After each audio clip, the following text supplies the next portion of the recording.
Welcome to my channel.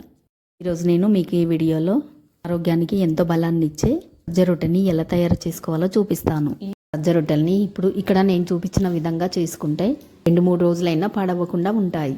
సజ్జలు ఆరోగ్యానికి ఎంతో మేలు చేస్తాయి.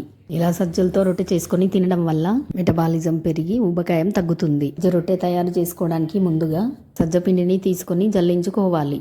నేను 2 కప్పుల సజ్జ పిండిని తీసుకున్నాను.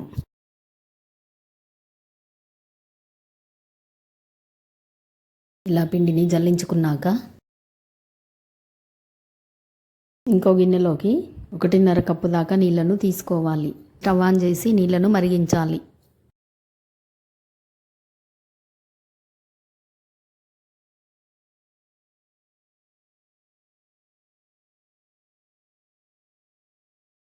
నీళ్ళు ఇలా మరిగేటప్పుడు జల్లించుకున్న సజ్జ పిండిని తీసుకొని ఇలా కొంచెం కొంచెంగా స్టవ్ ఆఫ్ చేసి మరిగే నీళ్ళలో వేయిస్తూ కలుపుతూ ఉండాలి.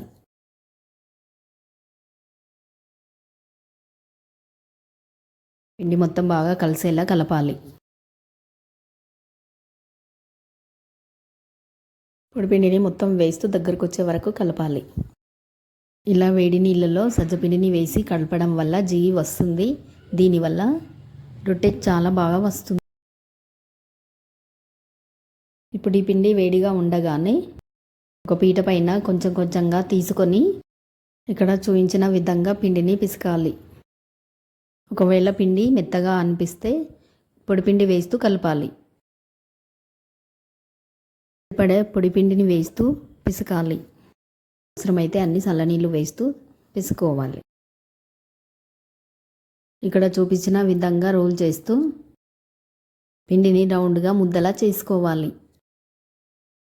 ఇప్పుడు పిండి ముద్దను చేతిలోకి తీసుకొని పీటపై పొడిపిండిని చల్లి పిండి ముద్దను రౌండ్గా చేతితో తిప్పుతూ ఇలా కొంచెం పెద్దగా చేసుకోవాలి. ఇప్పుడు దీన్ని పీటపై పెట్టి చేతితో రౌండ్గా తిప్పుతూ కొట్టాలి. ఇలా చేతితో కొడుతూ పెద్దగా చేయాలి. రొట్టె కింద పొడిపిండి ఎక్కువగా ఉండేటట్టు చూడాలి, లేదా రొట్టె సరిగ్గా తిరగదు. అలాగే చేతులకు పొడిపిండి కూడా అద్దుకుంటూ కొట్టాలి. అలాగే స్టవ్ పై పెనం పెట్టి వేడి చేయాలి.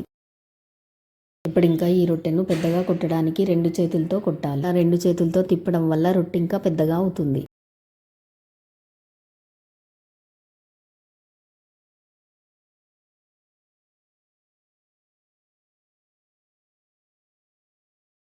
ఇలా రొట్టె పెద్దగా అయ్యాక ఇక్కడ చూపిస్తున్న విధంగా రొట్టె కింద చేయి పిల్లగా పెట్టి తీసి వేడిగా ఉన్న పెనం పైన వేయాలి.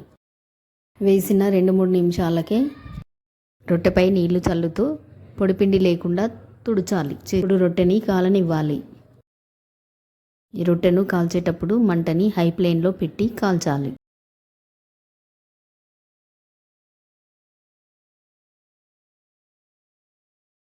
ఒక సైడ్ కాలాక ఇంకో సైడు తిప్పుకోవాలి.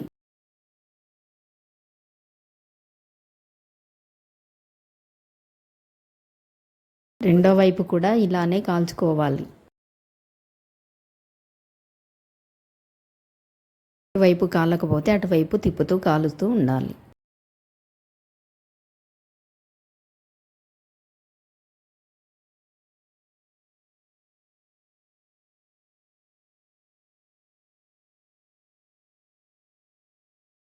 రొట్టె కాలాక ఓ ప్లేట్లోకి తీసుకోవాలి.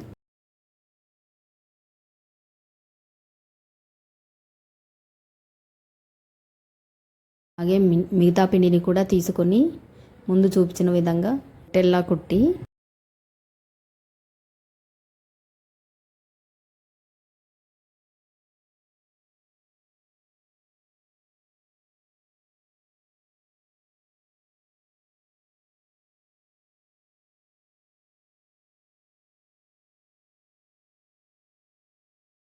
తీసి పెనం పైన వేసి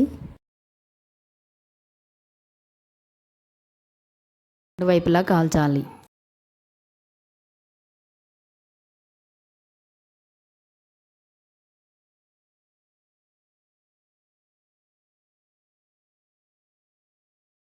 వైపులా కాలాక ప్లేట్లోకి తీసుకోవాలి. సజ్జ రొట్టెలు రెడీ అయినట్టే. ఇక్కడ చూపించిన విధంగా చేసుకుంటే సజ్జ రొట్టెలు రోజులైనా పాడవ్వకుండా ఉంటాయి. నచ్చినట్టయితే లైక్ చేయండి, షేర్ చేయండి, సబ్స్క్రైబ్ చేయండి. ఇలాంటి మరెన్నో వీడియోస్ నోటిఫికేషన్ కోసం పక్కనున్న బెల్ బటన్ని క్లిక్ చేయండి. Thanks for watching.